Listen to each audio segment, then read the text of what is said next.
Sampai kapan air mati di wilayah Iya. Duri Kosambi? Parah banget sih. Bayar mah tetep, air mati kagak ada omongan apa-apa. Bapak nggak mau kabur, Pak. Ada hal yang masyarakat perlu tahu. Kalau saya hindari, saya salah. Kita kasih solusi. Ini serius, Pak Dirut Pamjaya mau hadir di sini, Pak Arif. Ini saya hadir di sini. Pak, ini aduan masyarakat banyak banget. Biasanya ngindar, Pak. Pejabat-pejabat, Pak. Iya, iya. Tapi ini nggak boleh dihindari. Waduh, saya jadi Nggak boleh. canggung nih. Biasanya kan, Pak, mampir Pak, misalnya ada isu-isu tertentu kan, nggak usah aneh-aneh deh, ntar dulu deh, tunggu reda. Ini Bapak langsung hadiri loh. Ini Pak beritanya Pak, ini bulan lalu Pak, kalau nggak salah Pak ya. Iya, iya. Ini di Pademangan. 6 hari air Pamjaya mati, warga Pademangan berebut air bersih. Iya. Satu, dan yang kedua jujur Pak, izin Pak. Pak Dirut izin. Saya pribadi dapat laporan rumah saya pribadi kena apa sama istri saya air mati Pak. Air mati ya. Tapi sih nggak nyampe sejam. Kalau ini saya akui, nggak lebih-lebihin. Iya. Istri lapor, Sudah on lagi. on lagi. Ya kan kalau perempuan nggak tahu kan, minta Iya, nomor iya. tukang dong, panik gitu nih. Oh. Apalagi kami punya baby kan, belum mandiin ini, mandiin itu apa segala macamnya. Pas nggak lama pas lagi mau ngirim nomor tukang, lagi nyari, udah alhamdulillah udah nyala. Wah, saya nggak tahu tuh, mungkin Pak Arif langsung ngerjain sendiri kali nukang. Dan komen-komennya Pak maaf loh Parah Pak, ya, parah ya. parah banget Nggak Pak. apa-apa, nggak apa-apa. Bapak nggak mau kabur Pak. Enggak. Ini harus diselesaikan, harus dihadapi, harus selesaikan. Saya suka nih pemimpin begini nih ya. Lihat Pak. Nih sampai kapan air mati di wilayah Duri Kosambi? Iya, Sampai kapan ini air mati? iya. Parah banget sih. Bayar mah tetep, air mati kagak ada omongan apa-apa. Kok jadi gue yang tanggung ya depan langsung orangnya nih? Asik. Hah? Asik. Hah? Asiknya Asik itu gimana adalah aja, Pak? saya melihat sesuatu yang nyata bahwasanya kita memang harus banyak bergerak dan berubah. Oke. Wow, baru awalnya nih saya amazed ya. Maksudnya yang selama ini kan kita tahunya stigmanya sampai ada bercandaan Pak. Pantesan Istana Negara pintu masuknya taman panjang biar nggak mau dengar suara rakyat ya. Pantesan anggota DPR di Indonesia parkirannya jauh ke dalam. Amerika kan pinggir jalan, gampang terima aspirasi. Sampai begitu Pak bercandanya Pak. Iya. Saking kayaknya kesana tuh pemimpin-pemimpin kita tuh kayak tutup kuping mulu ke dalam. Nah, kan satu klarifikasi Pak ya. Tuh. Iya. Ini kita door to door ini.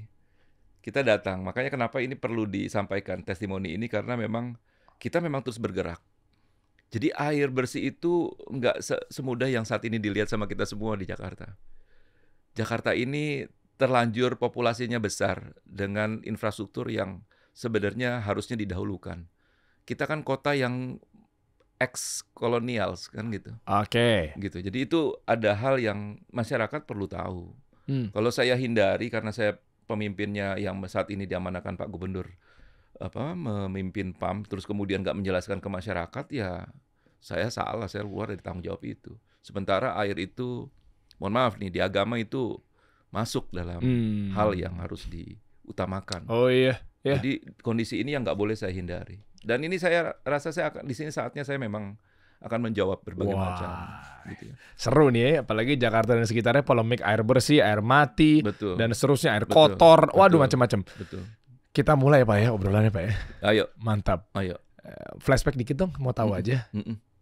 Pas waktu saya mau ngundang Bapak, Mhm. saya bilang sama tim tuh, ini mau nggak ya beliau gitu. Kita agak canggung Pak. Bapak responnya gimana? Mau lah, saya langsung bilang mau. Saya cuma sederhana. Viewernya banyak nggak sih? Ya kalau haters pada ngumpul sih banyak ya nggak? Pak sebenarnya ada apa sih Pak? Jadi gimana sih kondisi Jakarta waktu zaman Pak Anies juga akhirnya pro kontra tuh ketika ditimbun di apa? Saya lupa teknisnya namanya. Itu ada apa sih? Sumur ya. Sumur resapan. Sumur resapan. Iya. Tapi itu beda gitu tuh, kan. beda konsep. Saya nggak paham. Itu lebih ke arah apa? Banjir ya. Kalau kami benar-benar total air bersih. Air yang dikelola dari air baku menjadi air bersih. Yang nantinya bisa diminum. Oh, nanti ya. Berarti belum sekarang ya, Pak. Nah, ini yang menjadi penting. Oke. Mas Der tahu ya? Ya. Usia Pamjaya ini Mas Der tahu nggak berapa tahun? Ya, nggak tahu ya? Nggak tahu sih, 101 tahun, Mas. Wow. Oh ya. Jadi sejak 1922 pipa kita di Jakarta itu variatif. dari sejak 1922. Jadi pipanya aja usianya sudah 100 tahun. Dan pada saat itu, secara teknologi, belum bisa ada menggaransikan pipa itu menjadi 100 tahun. Kalau sekarang mungkin teknologinya sudah ada, dan levelnya sudah food grade. Jadi kalau saya ini menyatakan airnya siap minum gitu ya, pipanya juga harus food grade. Diganti dong semua. Harus diganti semua. Nah, di Jakarta tahu berapa panjangnya pipa kita? Berapa total? 12.000 kilometer saat ini. Kalau dibentangin? Kalau dibentangin. 12.000 kilometer, Iya. wow. Jabodetabek, enggak Jakarta dong? Jakarta. Dan saat ini yang ingin saya sampaikan bahwasanya usia 100 tahun ini pipa yang bervariatif dari 0 sampai 101 tahun. Itu juga nggak baik-baik aja. Dan kita ini baru melek nih pemerintah gitu. Pamjaya itu kan punya pemerintah. Ini baru melek setelah kita mengambil alih 2023 ini kemarin tahun lalu di Februari. Sebelumnya kita kan serahkan semuanya ke pihak swasta. Saya juga tahunya PDAM negeri, PAM swasta, bukan? Enggak, Pamjaya itu negeri. Pamjaya itu adalah BUMD. Gitu. Kita mengambil alih operasional yang dulunya dikerjasamakan dengan pihak swasta. Dan ini sudah selesai. Makanya kenapa saya bilang ya PR-nya banyak juga. Ya memang kita kontribusi waktu itu saat itu kerjasama kita kan memang pastinya berbasis komersial ya. Pastinya kalau private sector masuk punya knowledge dan kemudian nature mereka kan ke bisnis ya. Tapi kalau kami sekarang kan harus benar-benar nggak cuma hanya bisnis sustainability-nya tapi juga pelayanan masyarakatnya yang perlu. Gitu. Dan itu yang saat ini menjadi PR kita. Nah, selama 25 tahun dikerjasamakan, ekspansinya itu mungkin ini karena kan ini kalau kita flashback terlalu jauh, Mas. Akhir sehingga kemudian pemerintah menyatakan lewat rekomendasi pihak-pihak aparat penegak hukum nggak boleh lagi diswastakan. Karena? Ya karena harus kemudian penataannya harus dipegang semuanya oleh pemerintah.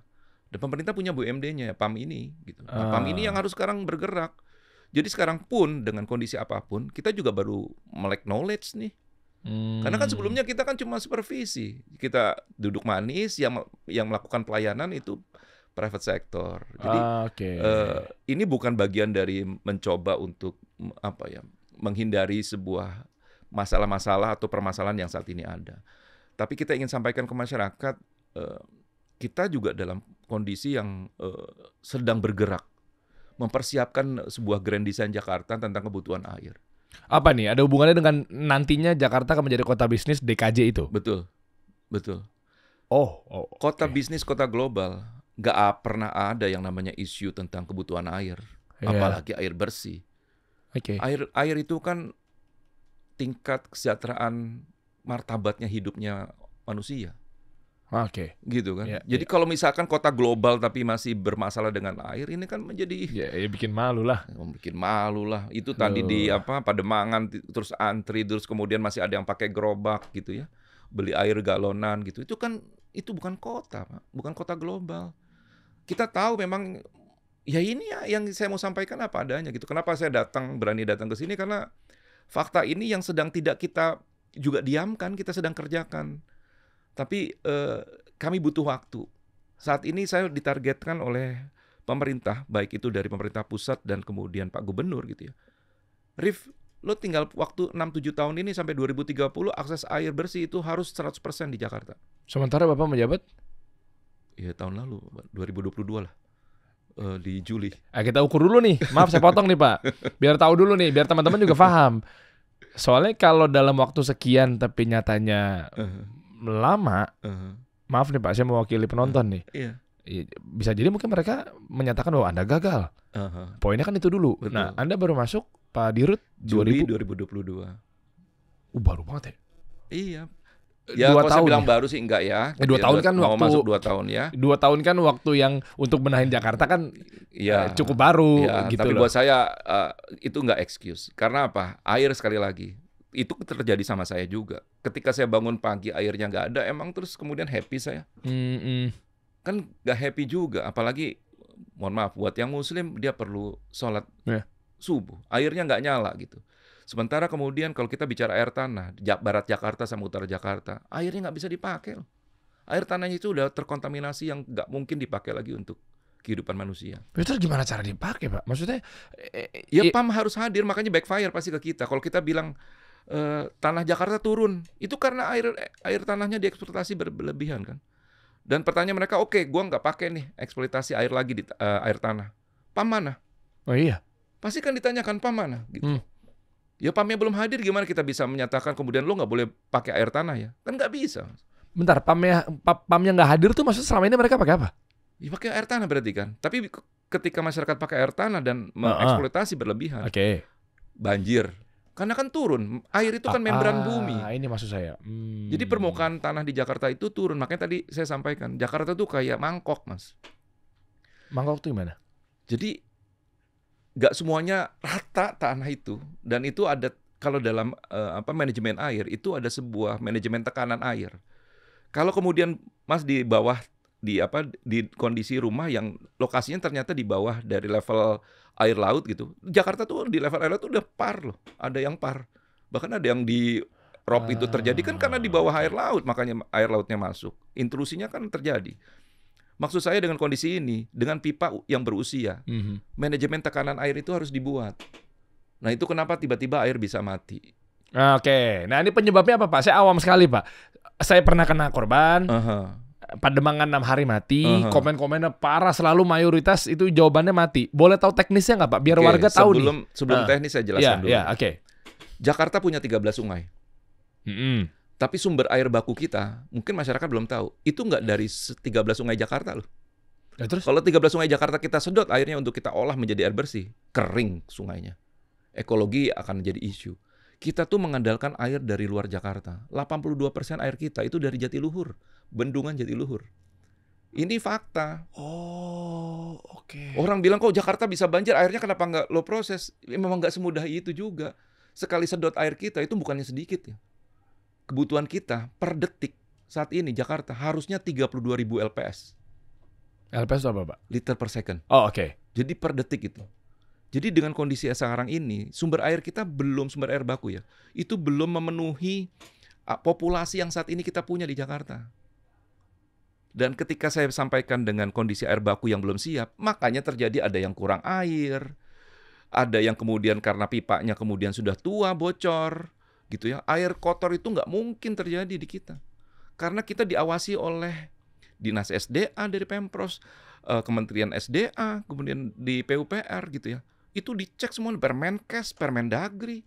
Jadi air yang diproses lewat WTP kita itu sudah Permenkes 492. Which is itu sebenarnya drinkable water kok.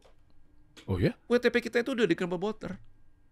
Cuma kalau dialiri dan pipanya sudah tua dan terkontaminasi, saya mesti ngomong ke masyarakat itu airnya siap minum. Oh bisa sakit perut semua. Loh tapi tadi Anda katakan Pak Dirut 12.000 kilometer. Tapi Jakarta Utara, Pademangan, terus pakai air tanah, kayak nggak masuk akal. Maksudnya 12.000 kilometernya tuh airnya ternyata 12.000 kilometer itu baru setengahnya dari populasi Jakarta. Oke. Belum per kota Madia lah semua. Iya. Jadi kalau kita saat ini baru 67% layanan, masih kurang 33%-nya. Itu ekuivalen dengan 2 juta. Jadi kalau sekarang 1 juta, masih 1 juta lagi nih yang kita harus sambung. Oke, maaf Pak izin. Tapi tadi kayak nggak masuk akal, dari tahun 1922 negara ngapain? Apa yang ini kan waktu yang lama Pak, 100. Oke, kita ngomong tahunnya deh. 100 tahun. Pemimpin Jakarta ngapain? Kalau sampai akhirnya kok nggak terdistribusikan pipa-pipanya sehingga yang jadi korban adalah warga, yaitu air mati. Terus ngapain, Mbak? Jakarta kota yang benar-benar center of excellence Indonesia. Oke. Kenapa pemerintah PR-nya dulu adalah tentang urbanisasi. Ini populasi kotanya terlalu lebih cepat daripada infrastrukturnya. Bukan berarti pemerintah diam. Kalau saya lihat di sini adalah proses mobilisasi manusia masuk ke Jakarta itu lebih cepat daripada perbaikan infrastruktur yang ada. Ingin saya katakan bahwasanya Jakarta itu mantan kota kolonial. Jadi pada saat itu persiapannya itu memang tidak mudah. Kalau saya bilang kita Pamjaya lahir 1922, kan kemerdekaan RI 1945. Jadi pertanyaannya dari 1922 ke 1945 kan kita cuma baru itu dari Ciburial tuh. Gitu ya, air kita tuh baru dari Bogor dulu yang masuk ke Pasar Rebo. Jadi pipa itu nyambung sampai ke utara Jakarta. Jadi dengan sekarang kondisi sekarang, kita harus menyambung tambahan baru 7.000 kilometer lagi. Ini makanya kenapa saya memberanikan diri juga datang ke sini. Oke. Karena apa? Ya. Nanti ini belum lama di-expose salah satu media gitu ya. Di Kalimalang sudah ribut, Kenapa? macet, baru gali sekali. Oh macet, ini lalu lintas. Lalu lintas kenapa? Nggak mungkin kita gali open cut gitu ya, atau kemudian kita model jacking atau HDDE gitu ya. Apa tuh Pak? Dia nggak mungkin gali semua. Kita mencoba di Jakarta itu tidak gali semua. Meskipun tengah malam. Jadi dibolongin, tapi kemudian sodok dari titik yang kita bolongin. Tapi ada kesulitannya utilitas di bawah tanah itu Jakarta. Wow, Mas Der, nggak mudah. Sekarang apalagi banyak hal ya. Utilitas yang kita punya ini dari mulai PLN, sekarang ada fiber optik, ada gas gitu ya, ada berbagai macam sekarang utilitas yang ada di bawah tanah. Jadi kebutuhan kita ketika kita dorong pipa air bisa kebentur dengan utilitas lain. Begitu juga utilitas lain. Oh paham saya. Jadi begitu kedorong kena fiber optik provider internet jebol teriak masa baru lagi. Gantian. Kemudian mereka melakukan itu jebol di pipa kita. Pasti langsung masyarakat bilang kenapa nggak dikompakin sih? Nah itu yang saya bilang kita belum memiliki sarana jaringan utilitas terpadu di Jakarta. Kenapa belum? Ini yang memang nggak mudah. Ini investasi yang tidak murah. Memiliki seperti yang kota modern ke depan gitu. Kita ada satu jalur di bawah tanah yang semuanya isinya utilitas. Kenapa? Karena kotanya lahir duluan, populasinya lebih cepat daripada kotanya yang kemudian dengan infrastruktur yang benar. Oke, ini agak teknis lagi nih Pak. Kita masih ngomongin tentang penambahan kilometer, ribuan kilometer yang memang sesuai dengan target yang nanti akan dicapai gitu insya Allah. Nih, terkait dari penambahan yang dimaksud adalah sebelum ke 12.000. Boleh tahu nggak datanya Pak? Jadi keukur nanti. Keukur minimal kita berangkat dari tahun 2022 sampai 2024. Which is ya memang Pak Dirut ada di situ gitu ya. Selama 2 tahun ini, before after, from this to this. Yang pas 2022 genap sebelum Bapak masuk, itu berapa kilometer. Dan setelah Bapak masuk sekarang berjalan 2 tahun, Pak Dirut ada di sana. Pengen tahu dong apa yang udah dikerjakan. Kita baru menyambung koneksi sebesar 15.000 connection. 15.000 connection. Itu baru ya. Dari berapa tuh berarti? Dari kemarin itu kita 920 ribuan.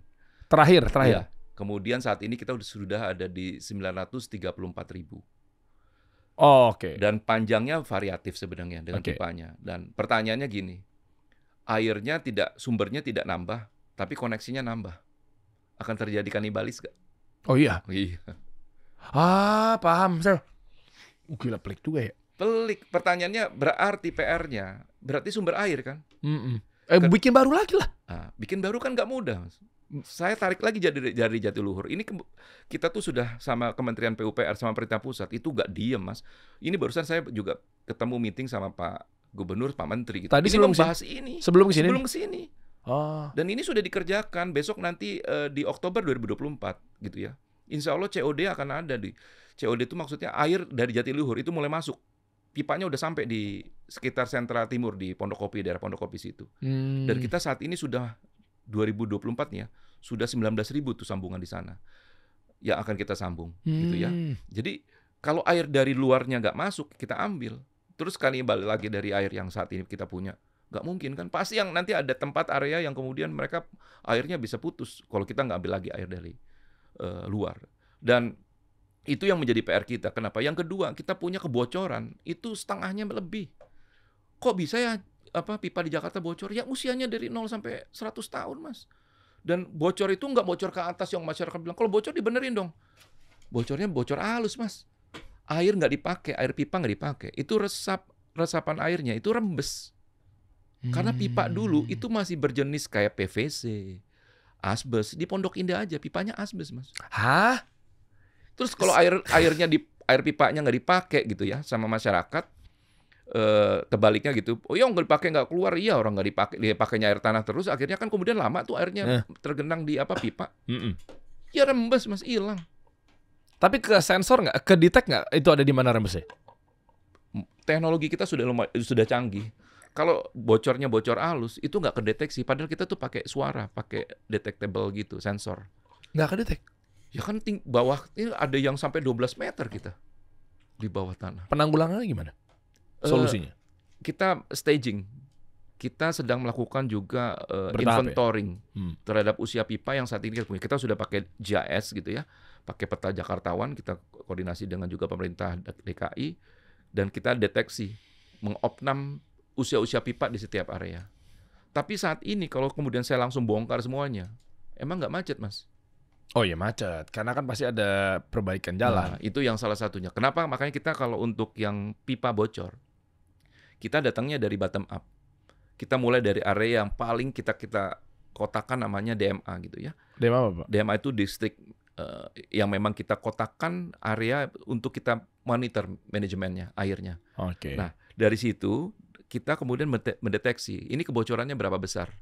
Kita ada logger namanya, menyatakan usia logger di sini bahwasanya volume air sekian LPS untuk sekian penduduk di area satu perkampungan. Mm-mm. Ternyata dari sekian, contoh 50 LPS untuk 50 rumah gitu ya. Ternyata pas kemudian deteksi yang dipakai yang dari meter air yang ada di masyarakat, Mm-mm. ternyata cuma 25 LPS. Berarti 25 LPS-nya hilang. Oh tekor, iya. Itu kenapa? Oh ternyata pipanya ada bocor, kita perbaikin. Nah, kita perbaikinnya dari mulai DMA terkecil. Karena kalau kita perbaikin dari langsung pipa besarnya, wah macetnya kayak apa? Macet dan biaya. Dan biayanya luar biasa. Investasi air itu lebih mahal dari investasi mungkin salah satu utilitas seperti mungkin beda dengan gas atau minyak. Mahal, Mas. Hah, Kenapa? emang iya? Mahal, Mas. Air itu kan lebih apa ya? Fragile-nya gini, dia kan bisa kemana-mana air. Kalau minyak mungkin bisa karena dia kental gitu ya. Dia mungkin mampet di satu titik gitu. Kalau air kan enggak, rembes-rembes terus. Oh, Dia kan yang oke. memang yang terurai gitu. Jadi pipanya pun juga mahal dan tahu nggak Mas? Iya. Ini saya ngomong tarif di Jakarta ya. Mhm. Jakarta tuh tarif yang paling murah loh. Apa pada ngeluh mahal katanya bayar air sekarang? Untuk kelompok 21 nih Mas, paling kelompok 21. Oh, apa tuh? Itu kelompok- kelompok paling bawah yang Pokoknya kita paling memang bawah, subsidi. oke. Emang iya? Itu Rp1 per liter Mas. Hah, emang iya? Emang berapa? Enggak, Makanya kenapa nih? saya nggak segitu soalnya. Kenapa nih saya bilang saya berani hadir gitu ya? Karena gini, kalau air nggak cepat hadir di rumah-rumah di masyarakat Jakarta sampai 2030 kita nggak sampai 100% pelayanan, ekonomi nggak terbantu. Kenapa? Itu yang di Pademangan. Tanya coba, kalau beli galonan itu per 5 liter itu 4.000. Pertanyaan saya, dengan kondisi berapa kebutuhan dia? Kita coba inventoring. 1 bulan kebutuhan mereka rata-rata 600.000 sampai 1 juta. Coba kalau air kita hadir PDAM di situ, itu paling 60 sampai 80.000. Menyelamatkan ekonomi nggak? Oh iya. Satu. Dari biaya operasional aja udah Iya. beda. Kedua, secara ekologi lingkungan, permukaan tanah Jakarta bisa terselamatkan. Makanya kenapa kami itu bergegas. Tapi memang ada gini, ada masyarakat yang bilang, Pak, ini saya udah punya rumah, saya pengen koneksi baru dong Pak, segera Pak ada air pumpnya, kita sambung. Kita harus mengatur tata kelola lagi per komplek itu dan tidak mengkanibalisasi yang lainnya. Yang Kenapa? lainnya. Karena koneksi baru, Mas. Sementara air dari air bakunya kurang. Itu kenapa makanya pemerintah pusat, pemerintah daerah dan kemudian kami gitu ya. Saya juga mengundang private sector juga untuk ayo kerja bareng sama kita.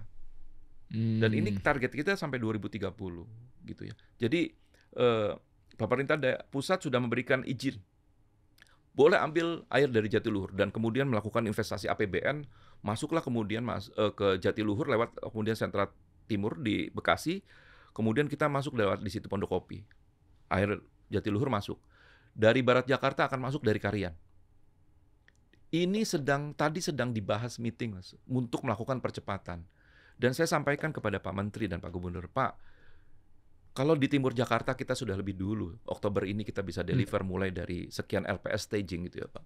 Di barat Jakarta kita belum Pak, agak sedikit terlambat. Ini yang menjadi nanti masalah sosial. Iya, timpang. Karena di barat Jakarta akan menanyakan, sementara kemudian Pak Arif, sederhana nih. Boleh dong berarti air dari timur didorong ke barat. Boleh aja sih Pak. Berapa jarak? Kan kalau masalah gini, kalau kita pakai gaya gravitasi, air mudah turun Mas ya. Iya. Kalau tadi saya cerita Jakarta tuh mangkok kan Mas. Ya. Jadi kalau dia sudah gravitasi di bawah, mau naiknya memang pakai apa? Susah. Pakai pompa. Makanya kita ada booster pump. Oh, ya tadi saya mau tanya juga nih Pada kalau saat ada mangkok tekanan gimana? menuju pipa titik ke titik, Hah. ada pipanya ternyata ada yang baru, ada yang tua. Yang tuanya pada saat kita tekan dengan kenceng, Hah. tekan aja Pak dengan sekian bar, pecah. Karena sudah tua usianya. oke. Jadi nggak mudah, Mas. Jadi dengan kondisi sekarang, saya ingin menyampaikan masyarakat, Wah, kayak gila. sedikit bersabar, tunggu kami sedang bergerak. Tahu pademangan. Makanya memang respon kita nggak pernah kita hilangkan, Mas, di sini. Apapun itu saya bilang sama tim, sudah selesai, minta maaf, datang, bikin testimoni. Bahwasanya kita bergerak. Keren gitu dong. Oke. Gitu. Oke, ini saya nggak tahu Pak. Saya ngeliatnya keluhan-keluhan mereka tuh, pokoknya salah, pam salah. Iya. Udah begitu, makanya, jujur ya, saya pengetahuannya ternyata cuma 5% ya tentang air ya. 95%-nya mungkin akan ada di obrolan ini dan sampai akhir obrolan nih kayaknya. Saya baru tahu mangkok lah, ada pompa di bawah lah. Iya. Ya udah dorong aja, pecah lah. Pecah. Pipa tua lah. Iya. Terus APBN dipakai buat apa, Pak? 3.000 triliun. Bangun aja dong pipanya, Pak. 30 triliun kan dibagi-bagi per daerah. Iya. Oke. Pak Dirut di PAM dapat jatah berapa? APBD Jakarta APBD. kelihatannya besar, Pak. 82 triliun. Tapi kan nggak bisa cuma nyebut air. Oke, boleh tahu presentasinya nggak? Mayoritas kemana? Jadi kita juga dipancing, juga di challenge. Saya kebetulan bukan orang yang juga lahir di BUMD, Mas. Saya dari private sector. Saya join di BUMD itu baru 2016. Saya dari private sector. Jadi kita juga nggak boleh terlalu mengandalkan APBD. Kalau bisa misalkan konsep creative financing untuk mengajak ekonomi ini bergerak, meminta private sector, ayo kita kerjasama. Itu kan yang lebih bagus. Kerjasamanya kan uang juga, Pak. Iya. Barter value atau? Ya, bisa barter value. Dengan kondisi seperti sekarang, misalkan APBD, kan fokusnya bisa banyak hal. Bisa kemudian pengembangan lalu lintas, kemudian kesejahteraan masyarakat dan sebagainya. Pembangunan juga. 82T, Jakarta Timur, Barat, Utara, Selatan, Pusat, Kepulauan Seribu. Sebenarnya kalau dibagi-bagi semuanya, APBD Jakarta nggak gede, Mas, kecil. Nah, terus kemudian PAM dengan kekurangan 7.000 km. Kita sudah pakai bisnis konsultan internasional, Mas, nggak cuma lokal. Itu nilainya bisa 24 triliun untuk pengembangan. Dan pertanyaannya nggak cuma hanya value for money-nya dari situ. Tapi project tekniknya itu juga menjadi tantangan. Kenapa? Baru sebentar tuh Kalimalang bahu jalannya dipakai. Masyarakatnya sudah nggak sabar, Pak. Ini macet, Pak. Udah Jakarta macet. Tambah lagi ini kenapa sih Pamba gali lagi nih? Karena kita nyambung yang baru. Saya juga berharapnya memang kita ada SJUT. Apa tuh, Pak? Sarana jaringan utilitas terpadu. Semua utilitas ada semuanya di bawah. Tapi kan kita belum ada fasilitas itu. Negara maju rata-rata udah ya. Nah, ini yang kenapa? Ini juga investasi besar, Mas. Itu ratusan triliun, Mas, untuk membuat itu. Dan Jakarta sudah terlanjur seperti ini. Bagusnya, hebatnya MRT sudah bisa, Mas, nembus tanah kolongnya. Coba kalau itu juga belum bisa, sayang rasanya. Tapi ini bagian dari PR kita bersama. Yang terpenting buat saya saat ini untuk membuat itu terjadi adalah kita sudah akhirnya signing. Pemerintah pusat menyatakan akan membantu mendukung supaya stabilitas suplai air bersih di Jakarta atau di Indonesia itu dibantu. Nah, itulah kita dapat bantuan. Selebihnya adalah kita juga harus berpikir secara profesional untuk mencari pendanaan yang memang membuat kita lebih baik. Dan dengan kondisi itu sekarang PAM lagi siap nih, makanya kita lagi bergerak. Saya lagi meminta investasinya sudah ada. Jadi kita harus bergerak cepat. Dengan kondisi itu sekarang air Jatiluhur nanti insya Allah akan masuk di September. Tadi Pak Menteri bilang harus September ya karena PKS-nya September. Saya bilang ya mungkin kalau commissioning-nya ada kurang-kurang anggaplah saya bilang latest-nya itu di awal Oktober. Berarti air masuk Jatiluhur sudah ada nih. Kalau sudah ada insya Allah di timur Jakarta sama utara itu mulai terbantu. Masuk nih. Saya tinggal staging berapa LPS yang dibutuhkan dan berhubungan dengan koneksi. Nah, makanya saya lagi melakukan sosialisasi kepada masyarakat, ayo sekarang sambung air PAM. Kalau dirasa kemudian sambungannya ada yang kemudian kita kasih gratis, Mas, ada yang kemudian memang harus berbayar. Oh iya, berbayar kita kemudian murah kok, nggak mahal. Saya bilang udah, tim saya bilang gitu, pakai bank kita bikin installment yang setiap bulan itu membuat mereka ringan dan nggak kerasa bahwasanya itu adalah biaya sambungan. Ini juga sedang kita buat modifying finance-nya. Sehingga masyarakat nggak merasa keberatan dan stop untuk menggunakan air tanah karena PAM-nya sudah masuk di area itu. Jadi saya minta tolong yang mereka sudah kena jalur air PAM dan sudah tidak ada masalah, jangan gunakan air tanah. Kenapa? Selamatkan bumi Jakarta. Selamatkan permukaan tanah di Jakarta. Kenapa? Semakin hari semakin turun.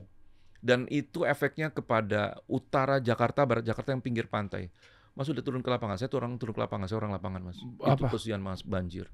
Dan banjirnya itu nggak karuan, sedengkul Mas, intrusi air laut. Oh, karena makin rendah ya. Karena makin rendah. Mas. Lautnya lebih tinggi yang Lautnya di lebih. apa? Peluit. Macam-macam ada, dari mulai Peak, apa ya? di peak mungkin sudah ada ininya ya, tapi mungkin daerah-daerah pesisir yang di utara, termasuk Pademangan gitu ya, dekat-dekat situ, kemudian Marunda gitu kan, itu semuanya masuk Mas. Terus naikinnya gimana kalau udah dataran di bawah laut? Jadi gini Mas, kalau bumi ini kan memang Allah nyiptakan sudah sedemikian rupa keseimbangannya. Jadi Oke. kalau air tanahnya terproses dari air hujan itu dia kemudian masuk ke tanah, dia nggak dipakai, secara otomatis pelan-pelan naik Mas. Teori sederhananya begitu. Oh. Asal jangan dieksploitasi lagi. Makanya kita gunakan air yang ada di permukaan untuk kita olah, untuk disalurkan lewat pipa. Kita nggak ngebor tuh. Dan ini ada hubungannya nggak nanti korelasinya? Kalau memang udah rapi, udah nggak pakai air tanah lagi, dataran jadi lebih naik, banjir teratasi.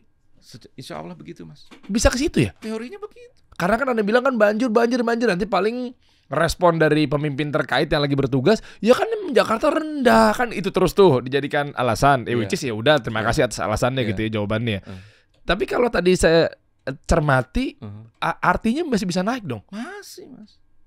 Oh, efeknya bisa jadi nggak banjir lagi. Karena pasti kan dia mulai numpuk air di bawah tanah kan, dia akan naik pelan-pelan. Itu secara alam. Oke, dan edukasinya ke mereka gimana Pak? Kalau tentang isunya masalah operasional atau biaya atau cost, agak berat Pak. Contoh, kita pakai air pump, bayar sekian, tanah sekian misalnya. Lah tanah aja dulu. Gimana cara edukasinya biar mereka tuh hijrah dari tanah? Ini ada hubungannya sama kesehatan. Tapi sekali lagi, saya tidak ingin masyarakat ini ketakutan ya. Tetap semuanya proses kesehatan itu tetap harus dipantau. Antara septic tank sama sumur bor di rumah, itu kan ada usia dan ada kemudian jarak ideal. Ya. Lah kalau air yang diambil dari tanah terus kemudian septic tanknya juga nggak pernah dibersihin gitu ya Mas, itu kontaminasi terjadi loh Mas. Oke. Gitu. Jadi saya memang ini saya bilang sama tim, ini panggilan loh kerja, ini panggilan jiwa. Kerja di PAM tuh mesti banyak sabar gitu ya. Kenapa? Pasti dimaki-maki. Orang gara-gara satu rumah aja saya disuruh mundur Mas. Satu rumah, sangat subjektif sekali juga sih. Warga nggak gitu juga sih. Masa satu rumah? Gitu ya. Ternyata ujung-ujungnya masalahnya cuma sederhana. Oh iya, pelampungnya di torennya rusak gitu. Habis itu dia menghilang sendiri. Ya udahlah, saya bilang nggak. Gimana? Bentar. Ada permasalahan timbul di sebuah rumah. Airnya mati. Pakai apa di toren? Pakai toren. Bagus pakai toren. Pakai toren. Iya. Oke. Tandon apa toren sih sama lah ya. Toren tandon bahasa kita gitu. Kontak dong Pam. Kenapa nih gitu dong? Iya. Marah-marah nih. Ya wajar dong Pak. Kan ada dia kan salahnya kami. Kita nggak respon cepat gitu ya. Gitu. Kita nggak respon cepat. Bapak mengakui ya. Iyalah, kita saya bilang. Begitu direspon meskipun slow, datang tim. Pas dicek ternyata pelampung yang rusak. Ya itu mah airnya mau baik-baik aja gitu. Gimana gue mau belain lu ya? Itu mah dari lu nya ya gimana gitu. ya? Tapi ya nggak apa-apa gitu. Jadi maksud saya gini, tanggung jawab kita tuh cuma sampai di meter air. Maksud saya tuh kepada kepala rumah tangga semuanya lah gitu. Sebelum itu dicek dulu juga kondisinya gimana. Kami juga akan datang kok. Kami melayani total. Kalau bicara rasio komplain kita tuh sebenarnya 1-2% dari 100%. Jadi 98% itu satisfying sebenarnya. Tapi emang titik itu yang saat ini menjadi PR kita. Kita tuh sudah metain termasuk Pademangan. Itu salah satu titik kritikal kita. Makanya kita bangun reservoir komunal di sana. Marunda Rusun, Marunda Kepu gitu ya. Kemarin kita bangun reservoir komunal. Akhirnya sudah selesai. Masyarakat sudah senyum. Kita bahagia kok, senang. Dan di Duri Kosambi juga sama nih. Kita lagi bangun. Kita memang lagi cari lokasi untuk kemudian kita bangun reservoir di sana. Itu yang tadi saya bilang, manajemen air salah satunya. Kalau terlalu jauh pipa, itu akan bocor. Makanya kita perlu bikin penampungan dulu. Dari penampungan itu supaya nggak beruputan kampung yang paling jauh. Itu kampung dari jauh, andalannya itu dari reservoir. Model manajemennya seperti Mas Der bikin toren. Kalau Mas Der langsung pipa dari PAM, berebutan air nggak? Iya. Nah, dan dibutuhannya pada saat jam yang sama, bener nggak Mas? Iya. Pagi sampai sore gitu kan ya. Jam-jam prime time lah. Kalau malam nggak pakai air kan Mas, kan tidur kan gitu kan. Iya. Nah, pertanyaan sederhana, airnya berhenti nggak Mas di malam hari? Iya berhenti lah. Enggak Mas. Emang airnya ada di pipa tetap. Nah, ya kan tapi kan nggak dipakai. Nah, karena nggak dipakai Mas, harusnya ada di penampungan. Oh paham. Oh iya, kalau nggak dipakai dia kan ketahan di keran lah. Iya, ketahan di keran. Tapi dia kan tetap di dalam ya. Iya, makanya kalau di rumah dia pakai toren kan, ditampung deh di air toren Iya, saya supaya paginya jadinya saya bisa pakai tanpa harus lewat dari utama. Iya, Benar saya nggak? gitu. Iya. Itu udah benar. Ini sama seperti di Jakarta. Harusnya, ini saya selalu bilang gini. Udah tim saya bilang, better late than never. Better late than never. Kenapa? Sekarang kenapa Pak baru dibangun reservoir komunal? Nggak apa-apa saya bilang. Udah nggak usah bilang kenapa. Dulu gini nggak usah bahas dulu. Kenapa? Kita hadir untuk masyarakat. Kita nggak bisa memandang serata. Semua harus berkeadilan, air harus mengalir. Jadi kalau kampung terjauh dari pompa kita, bikin reservoir di sana. Ditampung malam hari, sehingga kemudian masyarakat yang kampung terjauh, gunakan dari reservoir. Selesai mas, masalahnya. Pertanyaannya, Pak kok masih ada? Ya tunggu ya, ini soalnya nyari lokasi buat reservoir juga nggak mudah. Indikasinya apa? Coba boleh tahu nggak? Secara kualitatif lah bahwa ini ternyata tempatnya gitu. Jadi teman-teman tahu kesabaran kami ini sampai kapan nih Pak gitu maksudnya. Apa jangan-jangan teman-teman atau warga mau bantu? Oh ini ada lokasi Pak, boleh tahu? Ada Warga mas, dilibati dong Pak dalam diskusinya saya nggak cuma Pak. melibatin warga. Saya datang, kami itu tim ya ke kelurahan, kecamatan. Kita udah datang semuanya. Cuma maksud saya di kami bukan bisnis oriented semata mas. Jadi ketika datang kita dibantu senang. Cuma kadang-kadang pas udah bilang Pak negosiasinya yang kemudian ABCD sana sini, kita kan juga mesti ngukur mas. Saya tahu nggak mas, Pareto kita di tarif berapa persen? 9/91% mas, udah nggak sehat. 9% itu menjumbang 91%. Cost ratio kita, full cost ratio kita itu 8.000. Tarif saya masih di bawah 8.000 mas. 8 itu kubik ya mas. Jadi kalau dirupiahkan itu cuma 8 rupiah. Jadi diliterkan itu jadi 8 rupiah. Jadi saat ini rata-rata kita itu masih di angka 7.000. Berarti di bawah rasio. Full cost ratio kita. Kita kan punya expense, punya investasi, punya percepatan semuanya sana sini. Walaupun saya kalau lewat baca gitu suka kadang-kadang masyarakat ngomong, GP emangnya tugas gua kan tugas lo gitu. Tapi buat saya nggak apa-apa. Saya ingin menyampaikan bahwasanya gitu ya. Yang menyumbang subsidi, kita nggak ada PSO loh mas. PSO apa Pak? PSO itu subsidi lah dari pemerintah untuk membantu masyarakat dengan memeringankan. Loh kenapa nggak dapat? Karena kita mencoba untuk, ya kalau bisa kenapa harus mengandalkan APBD? Tapi kan tugasnya APBD memang buat warga juga. Ya kan banyak yang harus diperhatikan, kesehatan, pembangunan kotanya. Jadi kalau kita bisa mandiri kan itu yang diharapkan sama pemerintah. Ayo dong mandiri BUMD-nya. Mandiri dan kemudian mencoba untuk menyelesaikan itu tanpa harus kemudian kan sudah dikasih modal nih. Coba lewat apa Pak? Siapa tahu ada private sector yang lagi nonton. Pasti lagi pada nonton mas kalau udah begini. Nah coba siapa tahu bisa kolaborasi Pak. Ya ini sudah mas. Jadi sudah ada private sector yang kolaborasi. Jadi kita melakukan kolaborasi bersama. Jadi kita ada konsep B2B, KPBU gitu ya. Itu kita sudah siapkan. Jadi saat ini sudah nggak ada penundaan. Tapi cuma butuh waktu kesabaran. Kesabarannya adalah saya minta masyarakat. Pertama, saya memang nggak beresin NRW dulu. Karena NRW yang saya beresin, pipa-pipa yang kemudian retak, bocor yang kemudian saya beresin gitu. Itu akan carut-marut bertabrakan dengan investasi atau infrastruktur baru 7.000 km tambahan. Itu akan beririsan terlalu berlebihan. Makanya saya bilang, macetnya nanti di mana-mana. Makanya Pak Gubernur kemarin waktu acara JIA juga menyampaikan, mohon maaf kepada masyarakat, pastinya ini pembangunan pipa gitu ya, itu akan membuat masyarakat tidak nyaman. Tetapi insya Allah, kalau semuanya sudah 2030 kita selesaikan, semuanya nyaman. Dan saya cuma meminta di sini masyarakat yang sudah tidak pernah masalah dengan air pumpnya, gunakannya maksimal, jangan dicampur-campur sama air tanah. Emang ada nyampur-nyampur? Ada mas, masih ada. Dan kadang-kadang yang punya level pendidikannya bagus-bagus mas. Apa dasarnya? Ya kan kita bisa ngecek rumahnya, ternyata masih ada pompa air tanah. Buat apa orang pumpnya nggak kenapa-napa kok pada pompa air tanah? Boleh tahu nggak apa alasan dari si konsumen ini? Selalu alasannya klise mas. Apa? Klisenya soal takut pump mati. Kalau takut pump mati kan saya bilang manajemennya sudah pakai toren aja. Toh pump mati juga dalam kondisi yang titik tertentu kita akan sampaikan. Kecuali kemarin kita kayak di Petamburan bocor pipa 1.600 meter. Itu saya sampai kemudian ke istana dampak mas. Saya sampai bilang di istana, saya bilang, kebetulan juga Pak Gubernur kami kan Kasatpres, Mas. Pak, tolong Pak, ini akan mati 24 jam. Terus? Kita akan kerja cepat. Itu kalau kita nggak butulin bocornya, kampung di Petamburan bisa banjir, Mas. Air kita gila-gilaan. Bocor itu karena pipa sudah tua tuh? Sudah tua, kena akar pohon.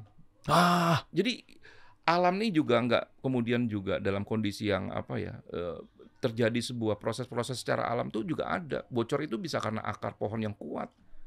Nah, itu kita selesaikan cepat. Jadi kalau mereka areal yang sudah tidak pernah ada isu air pump, ya jangan gunakan air tanah. Kenapa? Karena air pumpnya akan bocor kalau nggak digunakan. Jadi buat perumahan-perumahan elit gitu ya, ya jangan pakai sumur bor lagi kalau ternyata mereka sudah aman air pumpnya. Kenapa? Supaya saya tuh bisa memastikan gitu ya, alokasi airnya benar gitu ya, dan saya bisa melakukan alokasi air itu ke tempat yang memang diperlukan.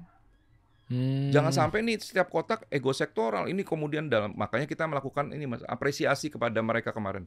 Kita ada yang namanya Water Hero. Apa tuh? Jadi kita cara menyentuh hati nuraninya masyarakat ini kita membuat apresiasi dalam bentuk penghargaan Mas. Apa masa cuma penghargaan doang apa yang didapat? Ya karena itu campaign kita. Penghargaannya tuh berupa kemudian menjadi bangga menggunakan air pump. Oh, oke. Sampai seperti kalau kita semuanya pakai law enforcement Mas. Setiap itu dihukum gitu ya.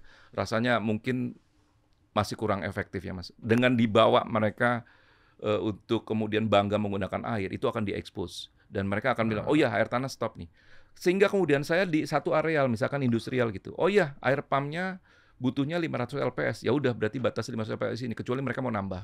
Sisanya, oh ya berarti yang tadinya 750 jadi 500. 250-nya saya pindahin dong airnya ke tempat lain. Daripada airnya ketampung di sini tapi nggak dipakai gitu. Ini kan saat ini kan karena kita kekurangan air Mas. Jadi kolaborasi ya, daripada ketampung nggak dipakai mendingan iya, nah itu kita ya? sudah ada sistemnya. Kita sudah ada rejim air namanya. Kita jadi kita nih kayak lantas, kayak lalu lintas mobil. Jadi kita tahu kapan lampu merah yang berhentinya berapa detik, berapa ini gitu ya, untuk membuat ini tidak terjadi macet. Itu di air juga sama. Jadi setiap valve itu kita atur. Ini kita buka, ini kita tutup. Itu udah automation sebenarnya Mas. Ini yang warga nggak tahu loh ternyata. Nggak tahu ya. Jadi itu makanya saya bilang saya jelasin. Makanya Mas saya mau datang ke sini tuh benar-benar saya ingin menjelaskan. Iya. Makasih saya loh, tahu Pak. Pasti akan terjadi. Pak, tetap aja saya butuh airnya kapan? Saya bilang tunggu tanggal mainnya. Ya tunggu tanggal mainnya. Masa 2030 Pak? Nunggu 6 tahun Pak? Staging. Setiap tahun kita akan menambah 100.000 connection. Tahun ini kita 88.000 connection. Dan saat ini kita sudah di 23.000 tepat angkanya ya. Pak, udah bulan Juli nih. Iya. Mas, ngedorong pipa di bawah tanah tuh nggak semudah yang, dan ini belum pernah kejadian di kota. Saat ini aja dengan 23.000 sambungan aja sampai Juni nih, Juli. Itu baru pertama ada di PDAM di Indonesia, Mas. Nyambung segitu banyak. Pas era Anda, Pak? Iya. Sebelumnya nggak kepikir, nggak tahu ilmunya, skill set, tool set, atau apanya nih? Enggak, cuma makana target. Dan kita sudah menyiapkan investasi ini. Jadi karena dikejar sama SDGs sama pemerintah pusat, 2030 1 juta sambungan baru harus tersambung. Berarti kalau dibagi 6 tahun, kan rata-rata bisa 150 ribu. Jadi nanti di tahun berikutnya, air sumbernya sudah kemudian masuk semuanya. 150 ribu sambungan. Gimana nggak mau macet nanti Jakarta? Makanya saya datang ke sini, saya ingin sampaikan, airnya akan tiba gitu ya. Tapi saya butuh toleransi juga. Kalau ada macet-macet ya mungkin nggak cuma dikit ya, macetnya banyak, agak dimaklumin. Kenapa? Karena someday masyarakat yang perlu dibantu, yang padat penduduk, yang statistik Jakarta itu memang balancingnya tidak seimbang antara yang status ekonomi sosialnya di bawah sama di atas. Yang di bawah akan terbantu sama air pump. Kenapa? Biasanya mereka konsumsi 1 juta Mas buat air gerobakan. Yang kedua, mereka akan kemudian dapat saving karena cuma bayarnya 60.000 sampai 100.000. Kecuali kebutuhannya nambah dari 10 kubik ya. Rata-rata kebutuhan sebulan itu 10 kubik. Kalau dia nambah dari tidak unusual kebutuhan gitu ya, itu mungkin paling mahal 200.000. Jadi savingnya berapa kalau dirupiahin? Bisa 900.000 Mas. Oh ya, wih oke juga nih ya. Berawal dari ke panggilan hati kita untuk pakai air pump bukan air tanah ya. Sesimpel itu ya ternyata. Yang kedua Mas, cerminan kota Jakarta yang kota global, nggak ada lagi gerobak. Gerobak ini maksud tuh gerobak apa sih Pak? Gerobak air Mas, mikul. Saya kan dulu tinggal di Kemayoran Mas. Gerobak air tuh saya kok agak roaming ya? Ada. Maaf, gerobak air itu apa sih maksudnya? Jadi ada yang jualan jirigen. Jualan air, tapi bukan kita ya. Jualan jirigen tuh diminum? Iya, jadi karena air tanahnya sudah jelek, mereka beli air. Jadi cara beli airnya ada tuh yang namanya dulu UMKM tapi gerobak air. Jadi kita beli 5 galon, 1 galon 5 liter. Terus airnya diapain? Ya mereka buat masak. Ini emang Jakarta, iya ya? ini buat Saya 35 tahun baru tahu. Jualan minyak kali Pak yang keliling Pak. Air itu. Itu di utara Jakarta sama barat Jakarta, malu kita juga sebenarnya. Tapi di Cibubur, Bapak kan orang Cibubur juga ada Iya. nggak? Nggak ada kan? Cibubur nggak ada. Makanya saya nggak tahu. Cibubur nggak ada kenapa? Karena air tanahnya masih bagus kan. Bagus. Nah, jadi keselamatan. Tapi tetap Iya, aja iya, mas saya iya. bilang menyelamatkan Jakarta nggak dengan Cibubur ambil air tanah? Enggak. Enggak ya. Kenapa? Di situ disedot ya Jakarta juga tetap aja yang paling rendah kemudian lama-lama habis. Nah itu yang menjadi hal yang harus kita percepat. Dan setiap tahun kita akan setiap tahun itu ini paling rendah ya tahun ini 88.000. Tapi itu belum pernah terjadi di PDAM di Indonesia. Nyambung 88.000 setahun. Tahun berikutnya itu 150.000 sambungan. Dan itu kalau ekuivalen 7.000 dibagi 6 tahun aja mas, rata-rata 1.000 km per tahun. Oke. Dan target 2030 tadi Anda sering katakan 2030 tuh apa sih maksudnya? Karena ini sudah komitmen dari United Nations untuk dunia bahwasanya air bersih itu harus accessible, bisa diakses oleh seluruh manusia yang mereka tinggal. Di Indonesia itu rasionya masih rendah karena masih menggunakan air tanah. Jadi bicaranya kalau kita green earth gitu ya mas, harusnya bumi ini dijaga airnya. Karena nanti someday air ini yang akan mahal, lebih mahal dari bensin. Saat ini sudah terjadi ya mas. Udah, Gitu. iya. Makanya sekarang air pakai jadi hydro untuk kemudian energi dan sebagainya. Ini yang harus kita jaga. Dan salah satunya ini statement ini kemudian disepakati oleh semua kepala negara. Dan Indonesia, pemerintah pusat menyampaikan semua daerah. Dan gimana mau daerah mas? Oh, Jakartanya aja masih 67%. Ini aja angka 67% occupancy rate masih ada didebatkan gitu. Prof saya aja debatin, Prof sebenarnya nggak 67 di bawah itu. Di bawah itu ya? Gitu. Kenapa? Ada yang zero consumption, ada sini. Makanya saya bilang lucunya mas, sudah dipasang pump, ada yang zero consumption, nggak dipakai juga air pumpnya. Padahal udah dipasang di rumah-rumah, Udah di perumahan baru misalnya. Udah dipasang, mas. Itu makanya saya bilang dengan kondisi ini saya perlu juga nggak cuma kesadaran dari dorongan pemerintah, tapi kesadaran dorongan juga dari masyarakatnya juga. Bahwasanya yang sudah punya pump, gunakan dong. Jangan cuma sekedar buat nyiram tanaman. Pakai dan stop air tanahnya. Sehingga air yang ada di pipa itu dipakai dan tidak bocor. Iya, soalnya dia nampung kan kerannya kan nutup nih. Iya. Airnya kan di situ, bukan balik lagi ya. Betul. Kan kalau di rumah nih mas, pasang peralon lah, pipanya peralon lah kalau di rumah gitu ya. Iya, iya. Dia kan ada keninya tuh mas. Belokannya. Ada koneksi sana sini. Kan itu kan dia pakai seal, bener nggak? Iyalah, Kalau airnya ada di situ terus nggak dipakai, lama-lama sealnya bocor nggak? netes. Iya. Iya, saya pernah. Sama di pipa bawah tanah juga sama mas. Emangnya semuanya pipanya utuh gitu kan? Enggak. Pasti ada belok-beloknya. Belok-beloknya. Ada keninya. Gitu. Oh, oke. Belum lagi terkorosi karena alam, karena pipanya. Makanya dengan kondisi sekarang, kalau misalkan nih, Pak airnya kotor, pasti ada bocor. Oh, karena kekontaminasi ya. Iya, karena ada bocor, Mas. Kalau dari WTP kita, dari IPA kita, airnya air pump bagus, Mas. Air pump bagus. Jadi kalau sampai bocor, kita segera cari gitu ya. Walaupun nih butuh waktu. Nah, itu memang itu yang menjadi salah satu kendala. Ada beberapa teknologi baru tapi kita juga lagi mencoba, Mas, mendeteksi karena pipa kita kan ada yang mulai dari 1 meter ke bawah gitu ya sampai kemudian 12 meter. Mendeteksi yang misalkan yang 12 meter itu kan nggak mudah. Nah, itu kita ada sistem logger to logger. Sehingga kita tahu tekanan ini airnya berubah nggak. Kalau berubah berarti ada bocor. Nah, di sepanjang bocor itu kita juga harus nemuin titiknya dan itu nggak mudah. Oke. Nah sekarang kalau main konkretan aja nih Pak, meskipun ini insya Allah ya kita nggak boleh bilang pasti, tapi kalau Anda berani katakan Pak di ruang publik seperti ini, tadi saya belum menemukan akurasi angka yang tepat ketika narasi Anda berkata pada sabar. Oke. Mudah-mudahan saya nggak salah nih karena saya cermatin 2030-nya iya kesebut, tapi dari sekarang ke 2030 target pemerintah. Ya kalau target ya semua juga ikut serta dong. Nah cuma untuk air saja yang tentunya ada Bapak yang bertanggung jawab dalam hal ini. Berapa kira-kira warga Jakarta dan sekitarnya, terutama di Jakarta Utara, karena memang case-nya luar biasa gitu ya, harus menunggu kesabarannya Pak? Jadi gini, saat ini Bapak kita harus bisa target dong. Saya pengen nanti mungkin tim saya nanti memberikan ini ya blueprint tentang area yang setiap tahun akan mulai masuk PAM. Oke. Dan saat ini masuk di mulai Pondok Kopi, area Pondok Kopi Timur menuju ke Rorotan Utara. Oke. Dan saat ini sedang melakukan sosialisasi di sana. Itu akan menyambung 88.000 sambungan.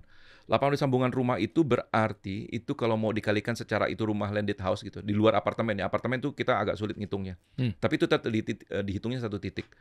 Nah itu berarti dikalikan 6 kalau Permendagrinya. Berarti 88.000 dikali 6 jiwa. Gitu ya. Berarti kita akan mulai nambah lagi sekitar 480 jiwa yang akan mendapatkan air. Bahasanya seperti itu. Oke. Gitu ya. Kenapa? Karena memang dalam satu rumah itu ada, kita hitungnya 6 orang. Oh, hitungan 6 orang. Oke. 6 orang. Mantap nih. Jadi koneksinya 88.000 itu seperti itu. Nah, jumlah 88.000 itu tahun ini. Tahun berikutnya itu sudah naik stagingnya di angka 150.000 karena 2030 itu cuma tinggal 6 tahun lagi. Iya. Gitu ya. Jadi kita ngalinya tuh dari 1 juta kita bagi lagi tuh kemudian dengan angka itu, angka tiap tahun yang kemudian kita berapa sambungan yang harus kita sambung menuju 1 juta. Sekarang 88.000, tahun depan harus 150.000 connection. Dan itu nggak dipaksain semua pakai APBD? Nggak ada Mas. Ini kita KPBU. Jadi kita wrap up business to business dan ini menelan angka 24 triliun rupiah. Terus yang nanggung siapa? Ya perusahaan. Gitu. Dan ini masyarakat nggak perlu mikirin itu. Oh iya, oke. Gitu Itu teknisnya pemerintah, betul? Ya, yang terpenting buat kami adalah masyarakat terdeliver. Dan ketika air masuk, air perpipaan masuk, gunakan dengan baik. Tetap efisien. Kenapa? Karena masih banyak lagi masyarakat yang masih menunggu. Contoh sederhana, Mas. Mas ke masjid, ada keran bocor. Kadang-kadang kita malas banget, Mas, untuk bilang. Iya lagi. Tolong ya, Mas. Apa efeknya, Pak? Netes sedikit aja, tapi nggak terasa. Itu berapa ember udah, Mas? Oke. Di rumah Mas sederhana. Mohon maaf ya, asisten rumah tangga, taman gitu, airnya netes terus di dimana. Ya masuk ke tanah bener, nggak mubazir. Tapi air itu air bersih loh Mas. Jadi jangan membiarkan keran bocor. Oke. Karena keran bocor kalau sekian rumah bocor, itu sama aja keran bocor. Pertama, kos di rumah jadi tinggi. Yang kedua, airnya tetap dibutuhkan sama tetangganya di sebelah. Bisa terjadi gini loh Mas. Side by side, tapi ada satu rumah yang koneksinya ternyata berbeda di bawah tanah. Apa hubungannya sih Pak? Emang iya bisa gitu? Bisa Mas. Lah kan rumah yang masjid di sini. Iya. Kebetulan rumah saya, contohnya nih rumah saya dekat masjid. Masjid sini, ini rumah saya, netesnya di sini. Iya. Apa hubungannya jadi kena imbas? Gini Mas, airnya kan di pipa sama gitu ya. Cuma kan netesnya bukan balik ke pipa Pak. Saluran rumah Mas Der gitu sama masjid itu bisa berbeda loh, walaupun itu dari sebelah. Oh gitu. Nah kalau ini dia dapat saluran yang lebih panjang, airnya sudah bocor di sini, ya di sini kan jadi susah air. Oh. Yang pertama Mas, yang kedua dia pakai jet pump, ditarik tuh air pipanya lewat jet pump biar lebih cepat. Emang yang di sininya nggak, kemudian tetangga sebelahnya jadinya nggak. Makanya agak pelan tuh biasanya keluarnya. Iya itu ngaruh. Ngaruh. Oh. Jadi yang ingin saya sampaikan bahwasanya saat ini yuk sama-sama bareng-bareng gitu menyadari ini. Oke. Walaupun semuanya PR-nya ada di kami, Mas. Terutama di saya yang diamanahkan Pak Gubernur. Kalau someday airnya sudah mencukupi, walaupun itu juga, Mas, harus tetap efisien. Karena kan menyelamatkan bumi nih. Air itu kan dibutuhkan. Dan buat air menjadi air bersih, itu ongkosnya mahalnya luar biasa, Mas. Nggak murah. Makanya nanti kita akan punya museum air, Mas, di sana. Saya mulai mengedukasi nanti dari kita generasi bawah, gitu ya. Dari generasi mulai anak-anak kita, gitu. Untuk kemudian mereka tahu proses air itu sangat bermanfaat. Dan itu sangat mahal. Sehingga kita harus berpikir tentang gimana kita menyelamatkan air. Mas sikat gigi kan? Iya. Kalau sikat gigi airnya kerannya tetap nyala ya Mas? Enggak, kalau saya marketing. Bener Mas. Bener, saya beneran, saya tahu. Mas, Insya Allah saya udah pelajari tentang ESG Pak. Jadi kita harus peduli sama bumi, jangan mubazir. Wudu aja saya kerannya dikit. Sunnahnya Rasulullah SAW mesti sedikit airnya. Mas, itu wudu, yang full keran iya, itu ngapain sih? Pertanyaan saya cuma, pernah nggak dites Mas? 1 ember loh. Oh, kalau didiemin gitu ya ibaratnya ya? 1 ember nggak wudu bergerak, tapi kita pakai keran yang kencang gitu. Itu makanya saya bilang sama masjid, saya bilang sama musola, setiap saya ke musola, Pak, kerannya terlalu kencang, tekanan airnya. Jangan terlalu kencang. Kenapa Pak? Nggak apa-apa, yang penting kan kita airnya cukup buat wudu. Kan gitu kan? Nggak usah terlalu kencang, kenapa? Kan kebuang nih Mas. Ada ngobrol dulu, ada wudu kan begitu. Iya. Ada sambil ngobrol wudu gitu ya, sambil terus kemudian kelebihan, terus kemudian seolah-olah ingin terlalu over gimana gitu ya. Akhirnya kebuangnya banyak. Iya itulah makanya izin nih, ini buat yang muslim, makanya Rasulullah SAW juga ngabarin ke kita secara sunnahnya ya kecil sedikit. Iya, kecil sedikit. Itu maksudnya kan selain mubazir, selain juga akhirnya jadi tadi alam jadi rusak. Iya. Dan berikutnya kan kadang juga agak ganggu ya keciprat-ciprat sampingnya gitu. Iya. Ente zolim juga tahu sebetulnya. Jadi ini sekali lagi ini apa ya? Ini sebuah perilaku. Saya tahu ini menjadi PR besar buat kami. Makanya kita mengedukasi ini dan kemudian kita lakukan sosialisasi ke kelurahan gitu ya. Kita kumpulin warga. Itu sudah banyak Mas kalau lihat nanti di medsos kita. Kenapa disampaikan terus itu bukannya mau apa ya Mas? Pencitraan. Anda bukan aja lah Pak. Enggak, karena memang kita sedang kerja. Iya. Karena ingin menyampaikan ke masyarakat bahwasanya memang kita tuh usahanya sampai ke sana. Dan mengedukasi, minta tolong sama rumah yang rumahnya cukup layak, yang punya bisa menyimpan toren. Kalau torennya nggak mau taruh di atas karena pompanya nanti pakai listrik gitu ya. Bikin di bawah. Aduh, itu lagi keresahan saya. Saya udah terlanjur di atas, akhirnya pakai pompa listrik. Saya sampai beli yang dorongan apa tuh? Saya nggak tahu tukang lah istilahnya. Pak, ini kok pelan ya? Pernah lah. Ini cerita udah lama ya. Kok pelan ya Pak? Tiba-tiba ada begitu. Ada isu filter. Karena ada 2 tuh, jadinya yang tinggi-tinggi gitu kan. Udah. Oh Pak, kok ke atas pelan ya Pak ya? Kasih tambahan lagi dorongan pompa lah apalah. Beli lagi kita. Ngomong sama istri, kos juga ya ternyata ya. Gak salah. Gimana sih Pak caranya Pak? Kita mengikut tukang aja udah. Sebenarnya nggak salah karena kan itu kan memolakan gaya gravitasi. Jadi kalau pompa dari atas, penampungan di atas mau turun lagi kita pakai kan nggak perlu pakai tekanan pompa. Tapi kan kita nih kebiasaan senang air kencang. Gitu kan. Akhirnya dari atas ke bawah pun pakai pompa juga. Naik pakai pompa, turun pakai pompa, bener nggak? Iya sih. Tapi listrik juga bengkak sih, kalau Pak. mampu silakan, tapi tetap aja kan hidup harus efisien gitu kan. Kalau saya bilang gini, masyarakat yang ternyata nggak punya halaman yang cukup, lewat di bawah juga nggak apa-apa. Di bawah itu gimana sih maksudnya? Penampungan aja misalkan, oh ya ternyata ruang tamu tuh kita nggak punya halaman gitu. Ruang tamu dibongkar aja buat bikin penampungan. Oke, itu kan biaya Pak. Bongkar kan biaya. Iya, tapi sekali one time. Dibanding misalkan gini, airnya belum bagus nih kita, gitu ya. Manajemen airnya belum bagus dan airnya masih sering mati. Jangan sampai kampung terjauh itu berebutan air. Tadi yang saya bilang, kita pun membangun reservoir. Di rumah juga sama. Jadi pagi harinya mereka bisa menggunakannya di air penampungan. Oke. Jadi saat ini semua rumah sekarang kamar mandi kering modelnya. Dia nggak mau lagi ada penampungan sana sini gitu ya. Jadi dari keran. Nah, pada saat itu kerannya kemudian pump airnya mati atau airnya kemudian sedikit kan jadi keluhan. Iya. Jadi makanya saya bilang sama tim sosialisasi deh gitu. Gimana caranya mereka membuat penampungan air di rumah. Apalagi ini nanti kita climate change, ini musim kering. Saya misalkan lagi bikin backup buffer air gitu ya. Tapi kan kejar-kejaran dengan waktu gitu ya. Ini udah mulai panas gitu. Saya kemarin sempat ke Turki gitu ya. Panasnya sampai 42 derajat gitu. Airnya misalkan mulai susah. Di Jakarta bisa kejadian, di Indonesia bisa kejadian walaupun kita berdoanya tidak kejadian gitu ya. Kering nih misalkan. Nah, airnya berarti kan berkurang sumbernya. Kalau kita sudah ada penampungan kan malam harinya biar ngisi gitu. Jadi pagi harinya bisa digunakan dari penampungan. Jadi nggak langsung semuanya dari keran utama. Kalau dari keran utama, nanti pas lagi airnya nggak ada, itu yang muncul kesulitan. Terus kami datang ke perkampungan, Pak, rumah kita kan kecil begini, terus kita punya biaya sana-sini. Iya, saya sampaikan, mungkin biayanya nggak besar. Gitu ya. Dibanding ibu misalkan, setiap harinya beli air, itu bisa 1 juta juga, gitu. Dengan kondisi begini, ini yang bisa membantu kita, saya bilang gitu. Dan yang terpenting, memang harus ada backup stok air di rumah. Gitu. Itu terpenting banget supaya manajemennya benar. Dan ini yang kita lakukan saat ini di masyarakat. Makanya Pam Jaya lagi buat reservoir komunal di titik sana, titik sini. Termasuk nih Duri Kosambi yang bagian sisi kiri itu ada salah satu di RW berapa RW dalam kelurahan itu udah selesai. Yang sebelahnya memang lagi nunggu nih Mas, gitu. Nungguin kenapa? Karena memang kita masih cari solusi di sana. Karena itu permukaannya sedikit lebih turun gitu ya. Dan itu di ujung dari pompa kita. Makanya saya bilang saya masih memang masih terus minta maaf kepada warga di Duri Kosambi yang sebelahnya lagi yang memang belum selesai. Kemarin saya sempat minta tolong untuk pinjam lahan di beberapa kedinasan gitu. Ini yang kita lagi usahakan supaya bisa cepat dan kemudian kita bangun reservoir di sana. Oh, oke. Wow. Ini emang panjang sih penjelasannya dan saya tahu banget pasti pelik sekali ya dari pemerintah gitu, terutama Pak Dirut, Pak Arief ya, melihat kondisi seperti ini. Tapi saya suka dan apresiasi dengan mental, semangatnya, dan akhirnya berani muncul ke publik gitu, ke media gitu kan, bukan kabur dan seterusnya gitu kan.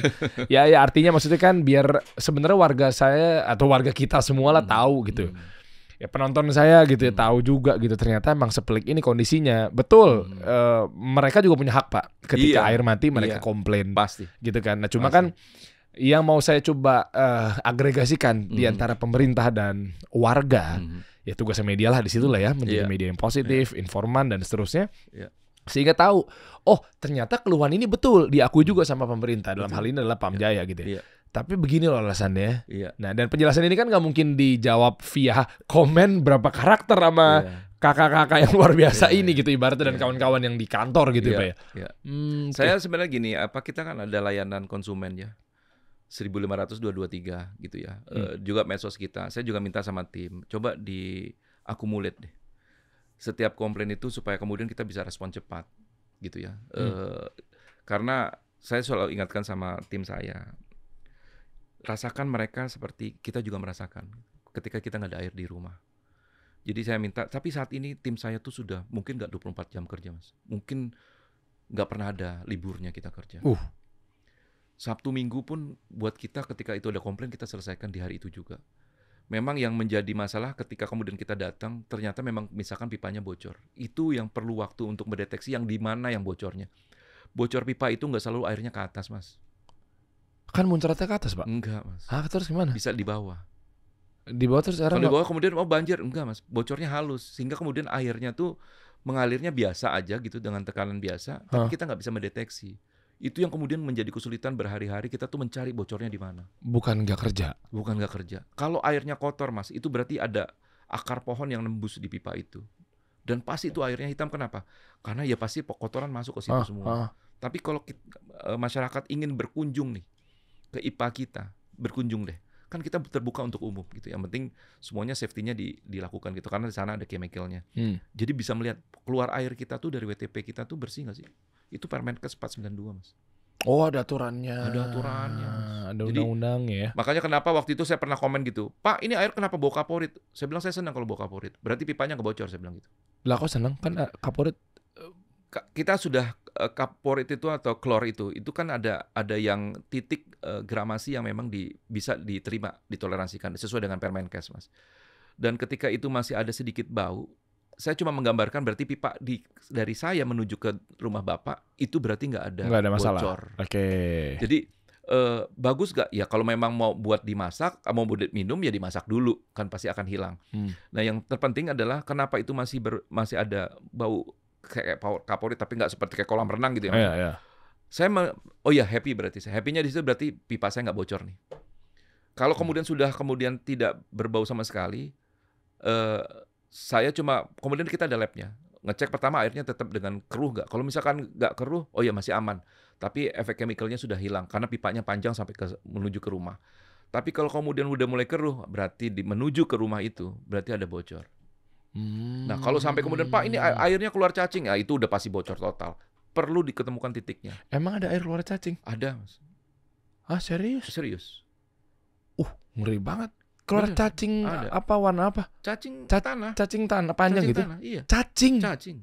Karena dia sudah mengendap di pipa besar kita. Itu yang salahin siapa tuh Pak? Ya memang itu bocor Mas. Aduh, jadi memang itu pam lagi. Iya, itu perlu dicari. Jadi hal yang kemudian juga tantangan kami saat ini antar kami utilitas gitu ya. Nggak cuma utilitas yang tadi kita sampaikan, tetapi juga dari beberapa kedinasan gitu ya tentang mengerjakan utilitas. Itu kita sudah pakai teknologi sebenarnya. Iya gitu itu. Ya. Tapi kadang-kadang pipa kita masih ketabrak dan kejadian accident ini masih banyak terjadi.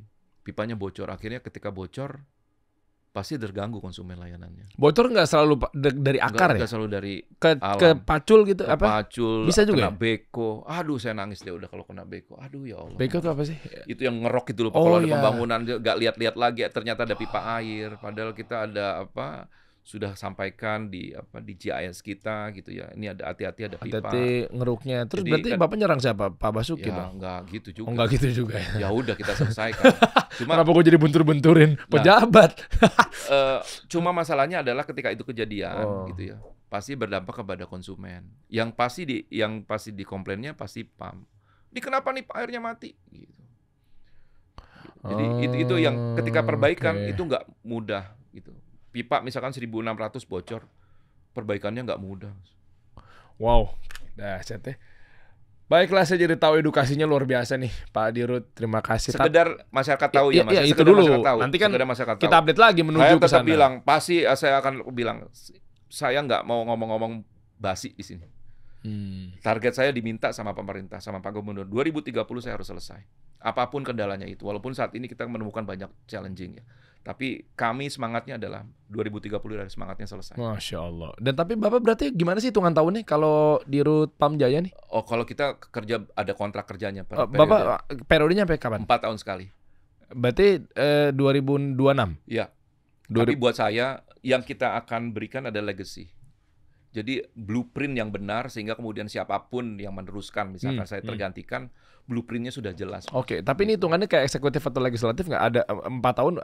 Boleh berkali-kali gitu? Enggak, 2 kali masa jabatan. Jadi kalaupun misalnya nanti lanjut, Aha. bisa dari 2026 sampai menuju 2030. Oh, oke. Gitu. Tapi bukan karena just in time saya usianya segitu ya Mas. Akhirnya tuh, oh pas nih dari 2022. Enggak, memang targetnya 2030 itu harus selesai. Oh, oke. Gitu. Siapapun itu. Siapapun itu. Dan dalam waktu yang singkat ini biar tahu nih warga gitu. Tapi jangan jawaban normatif atau diplomatis gitu ya. Bisa gitu. Bismillah. Kok saya kayak agak sanksi gitu ya. Bismillah. Dananya sudah ada. Knowledge-nya sudah ada. Saat ini perlu kolaborasi bersama. Ya kita Dan lihat gitu ya. ya insya Allah semuanya sedang di sana. Oh. Gitu. Tantangannya cuma sederhana adalah, tapi menjadi pelik di mata masyarakat adalah kemacetan.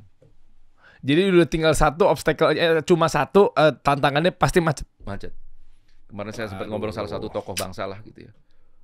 Pak Arief, kalau ngegali ajak yang itu lainnya biar nantinya pas sudah digali nggak digali lagi. Pak, saat ini kalau saya nungguin begitu Pak, saya nggak kekejar-kejar Pak. Terpaksa saat ini karena kita nggak punya SJUT gitu ya. Ya itu harus digali dulu. Kalau nggak selesai kami. Karena logikanya nggak ada di PDAM manapun yang prestasinya saat ini bagus gitu. Menyambung setahun itu 150.000 connection. Wow. Nggak pernah. Mas, Oh, belum pernah. ternyata kerja. Saya pikir main Candy Crush doang. Ini hati warga, Pak. Nggak apa-apa. Ya kan kita kan juga kadang juga kepancing gitu kan. Iya, Pejabat iya, kita iya. kerja nggak sih, kok lama banget. Yang saya tahu macet cuma pokoknya salah gubernur, udah gitu doang, Iya, Pak. iya. Macet salah gubernur, macet ternyata salah ini, salah itu gitu, atau diturunin lagi. PAM nih gali-gali Iya, nih macet iya, gitu. Ya, oh ternyata banyak sisi ya. Iya, banyak sisi. Dan ya memang risiko kami kerja di pelayanan ya. Kerja di pemerintah, pelayanan. Ya banyak bersabar. Ibadah kita kan di situ. Iya, Masya Allah. Sabar Pak. Ya pokoknya buat siapapun nanti yang meneruskan kan kita nggak tahu. Iya kan? Kan Bapak sampai 2026. Iya. 2026 target 2030. Iya. 2026 juga kalau Bapak mau lanjutin. Iya kan? Kalau tiba-tiba ke DKI gimana? DKI. Ini di DKI Mas kita.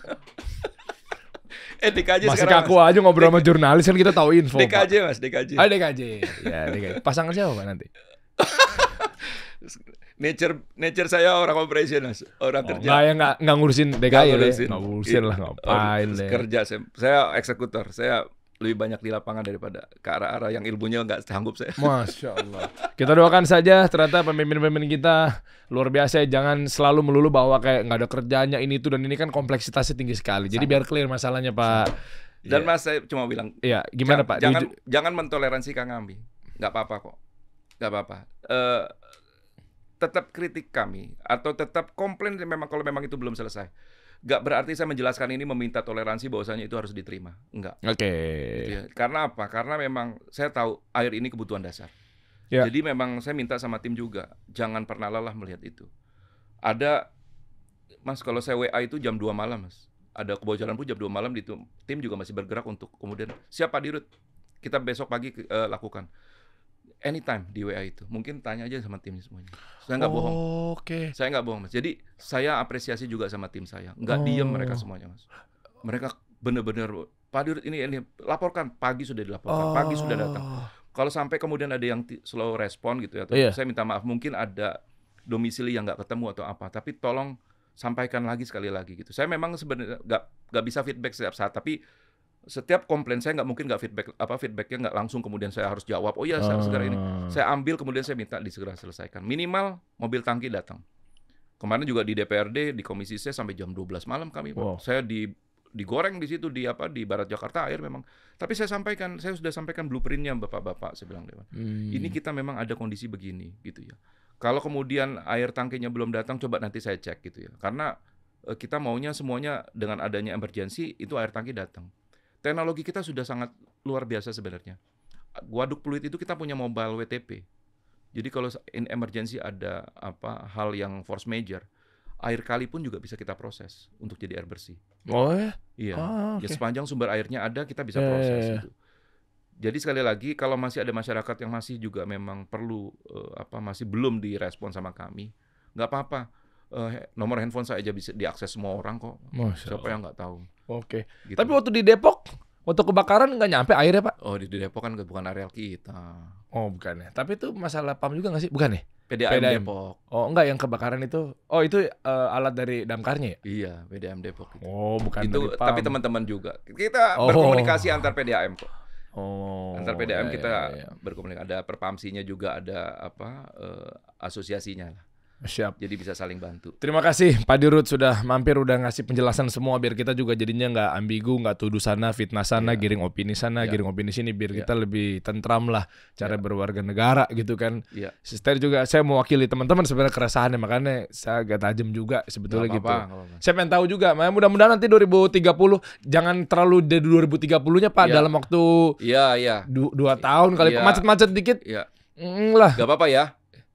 Ya kalau saya nggak apa-apa lah, nggak tahu yang lain. Ya kan tinggal naik, ada sarana prasarana ada transportasi umum. Ayo dong Pak. Naik dong. Pakai public transportation dong. Iya dong. Ayolah kita naik MRT. Iyalah, ayo semangat. Ayo Pak. Abis ini gue ini goreng, salah gue mancingnya nih. Naik transportasi umum jangan males.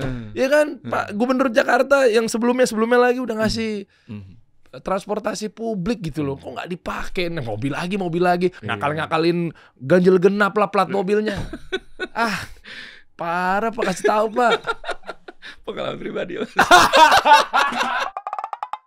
Kita kasih solusi.